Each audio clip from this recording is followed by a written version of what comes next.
সোমবাৰে পঁচাশী নং মাকুম বিধানসভা সমষ্টিৰ অন্তৰ্গত গুইজান মণ্ডলত ৭৯তম স্বাধীনতা দিৱসৰ তিৰংগা যাত্ৰা কাৰ্যসূচী আবেলি ২ বজাৰ পৰা গুইজানত অনুষ্ঠিত হৈ যায়।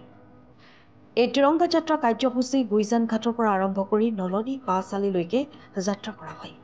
উক্ত অনুষ্ঠানটিত অংশগ্ৰহণ কৰে তিনিচুকীয়া জিলা পৰিষদৰ উপসভানেত্ৰী চিত্ৰলেখা দুৱাৰা সোণা, গুইজান মণ্ডলৰ সভাপতি গিৰাজ বৰুৱা, গুইজান মণ্ডলৰ সাধাৰণ সম্পাদক অনিমেষ চেতিয়া, বিজেপি দলৰ নৱপ্ৰজন্মৰ যুৱ নেতা মনোজ ধানোৱাৰ, বাবুল চেতিয়া, তিনিচুকীয়া জিলা সমিতিৰ চাহ জনগোষ্ঠী মৰ্চাৰ উপসভানেত্ৰী সুনীতা খাৰিয়া, গুইজান মণ্ডলৰ সম্পাদক মুৰলীধৰ গুপ্তা, গুইজান মণ্ডলৰ উপসভাপতি সন্তোষ সিং, মহিলা মৰ্চাৰ সভানেত্ৰী ৰুণুমণি মৰাণ। প্ৰতিকূল বতৰকো নেওচি যথেষ্ট লোকে এই যাত্ৰা কাৰ্যসূচীত দলে বলে অংশগ্ৰহণ কৰা পৰিলক্ষিত হয় আৰু অংশগ্ৰহণকাৰীসকলক অন্তৰৰ পৰা অশেষ ধন্যবাদ জ্ঞাপন